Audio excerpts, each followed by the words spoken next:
buenas noches a todos los oyentes de tu podcast, El Buen Consejo. Bienvenidos una vez más a un nuevo episodio. A este espacio donde nos detenemos por unos minutos para pensar con calma, cuestionar ideas instaladas y mirar la realidad con mayor profundidad. Esta noche vengo a comentar acerca de una noticia en Facebook que me pareció interesante y a la vez intrigante. Quizás sea falsa, pero el contenido detrás resulta muy rico de analizar. Pero para que me entiendan, lo mejor será que les lea la misma antes de entrar en análisis. Dice así: víctima de violación mata a su agresor tras su excarcelación por amnistía y desafía al juez. Él me violó a mí, no al Estado. ¿Quién les dio el derecho de perdonarlo sin consultarme? En Turquía, una mujer que sufrió una brutal violación vio cómo su atacante, condenado a 20 años de prisión, fue liberado apenas 20 meses después por una amnistía estatal. Indignada, consiguió un arma y lo mató de un disparo en plena calle. Y durante el juicio, cuando el juez le preguntó por qué lo había hecho, ella respondió con una frase que ya recorre el mundo. Él me violó a mí, no al Estado. ¿Quién les dio el derecho de perdonarlo sin consultarme? ¿Por qué los gobiernos indultan a delincuentes sin tener en cuenta el sufrimiento de quienes padecieron los crímenes? Esto es algo perverso. ¿Apoyas a esta mujer? Sí, quizás por la tipografía pueda ser falsa esta noticia, pero el contenido, como dije anteriormente, resulta digno de análisis. Y es que cuando una historia, como la que acabo de narrar, circula en redes, lo primero que provoca no es análisis, sino reacción, indignación, empatía, rabia, y de inmediato surgen afirmaciones contundentes. Hizo lo correcto, yo habría hecho lo mismo. Eso sí es justicia. Pero si uno decide ir más allá de la reacción inmediata y se detiene a pensar, aparecen tres preguntas inevitables. ¿Es justificable la reacción de la víctima? ¿Es correcto el sentir colectivo que la respalda?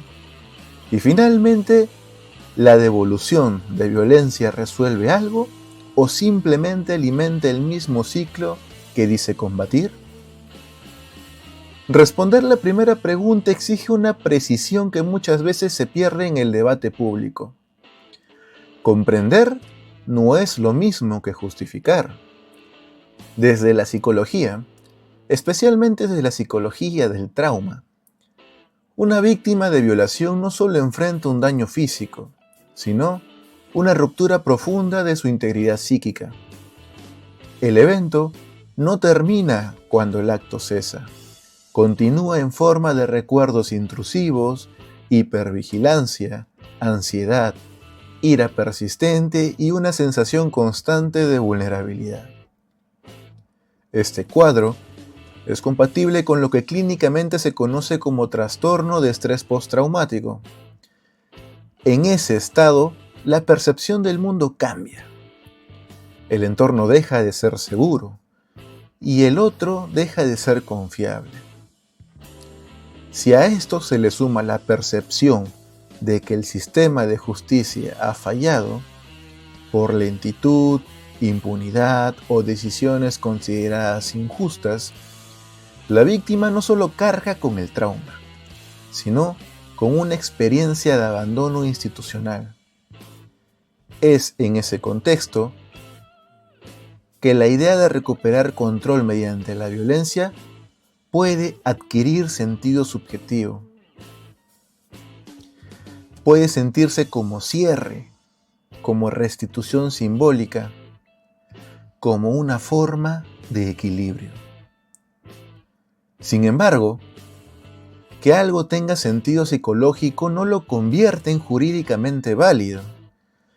El derecho penal se construye precisamente para evitar que las emociones individuales definan la respuesta frente al delito. En sistemas como el de Perú, el homicidio es sancionado como una de las conductas más graves, y las únicas vías para excluir dicha responsabilidad, como la legítima defensa, requieren condiciones estrictas: una agresión actual o inminente, la necesidad racional del medio empleado y la ausencia de provocación suficiente. Cuando la acción ocurre tiempo después del hecho inicial, ya no se está frente a una defensa, sino ante un acto de represalia.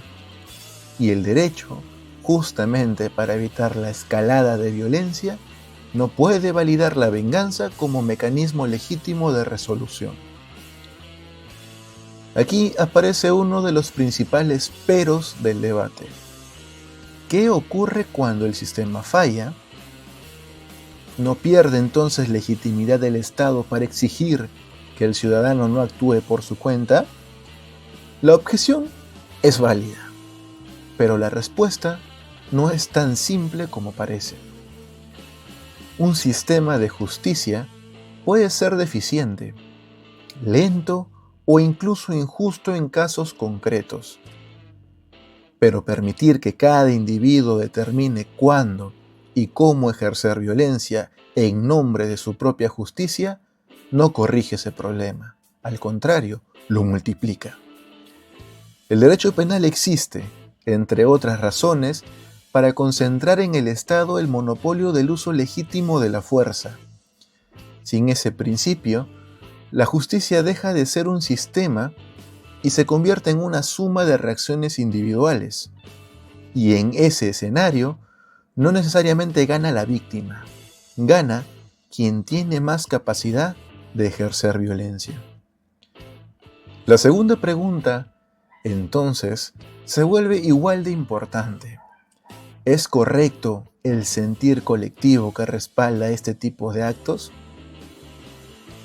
Desde el punto de vista social, lo que ocurre es comprensible.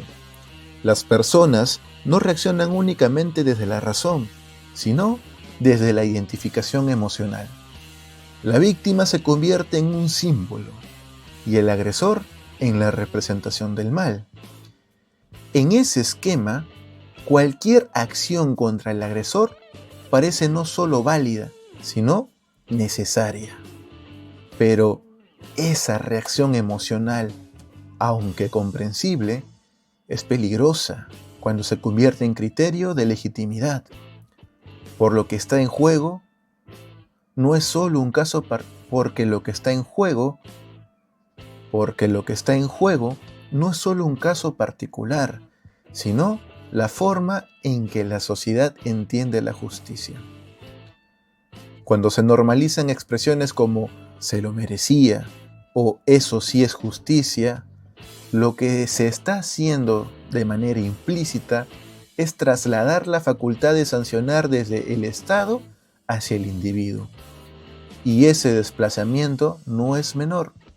Significa aceptar que la justicia puede ser subjetiva, que puede depender de la intensidad del daño o de la simpatía que genere la víctima. Pero el derecho penal justamente se construye para evitar ello.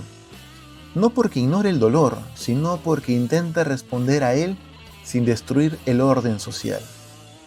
Aquí surge otro argumento frecuente. El sistema protege más al agresor que a la víctima. Esta percepción, aunque discutible en términos generales, tiene raíces reales en experiencias concretas de revictimización, procesos largos o decisiones judiciales cuestionadas. Pero incluso aceptando esa crítica, la solución no puede ser la validación de la violencia privada. Si el problema es la ineficacia del sistema, la respuesta debe ser reformarlo, no reemplazarlo por reacciones individuales. De lo contrario, se abre la puerta a una justicia selectiva, emocional y profundamente desigual. La tercera pregunta es, en última instancia, la más decisiva, considero yo. ¿La violencia como respuesta rompe el ciclo o la perpetúa? Desde la criminología podemos decir que la evidencia es clara en señalar que la violencia tiende a reproducirse. No se extingue por repetición, sino que se refuerza. La lógica es sencilla. Cuando un acto violento es percibido como legítimo en determinadas circunstancias, se amplían los márgenes para su uso en otras. Hoy puede parecer justificado en un caso extremo. Mañana puede ser invocado en situaciones menos claras. Así se construyen espirales de violencia donde cada actor se percibe a sí mismo como justificado. Esto no significa negar el sufrimiento de la víctima, ni minimizar la gravedad del delito inicial. Significa reconocer que el camino de la violencia no ofrece una solución estructural. Puede generar una sensación momentánea de alivio o justicia subjetiva, pero no repara el daño. No reconstruye la confianza ni fortalece el sistema. Muy por el contrario, lo debilita. El punto más incómodo de todo este debate no es en realidad la acción individual de la víctima, sino la reacción colectiva que la valida. Porque cuando una sociedad comienza a aplaudir la venganza, lo que está expresando no es solo rabia, sino desconfianza. Desconfianza en que el sistema pueda proteger, sancionar y reparar de manera adecuada. Y cuando esa confianza se erosiona, el riesgo no es únicamente la aparición de actos aislados de justicia privada, sino la transformación progresiva del orden social hacia uno regido por la emoción y la fuerza. Por eso, la respuesta a las 3 preguntas iniciales no puede ser simplista. La reacción de la víctima es comprensible, pero no justificable jurídicamente. El sentir colectivo es humano, pero peligroso como criterio de legitimidad. Y la devolución de violencia no rompe el ciclo, sino que lo prolonga bajo nuevas formas. El verdadero problema no es elegir entre empatía y legalidad, sino construir un sistema en el que ambas no se excluyen. Un sistema en el que la víctima no sienta que la única forma de obtener justicia es salirse de la ley, porque cuando eso ocurre, el fracaso ya no es individual, es institucional. Y cuando la justicia pierde legitimidad, lo que queda no es una versión más auténtica de ella, sino su ausencia. Gracias por acompañarme una vez más en este espacio de reflexión. Espero que estas palabras no se queden solo en este episodio, sino que los acompañen más allá de la noche. Cuídense mucho, piensen siempre por cuenta propia y nos encontraremos en una próxima oportunidad, en un nuevo episodio de tu podcast, El Buen Consejo. Muy buenas noches.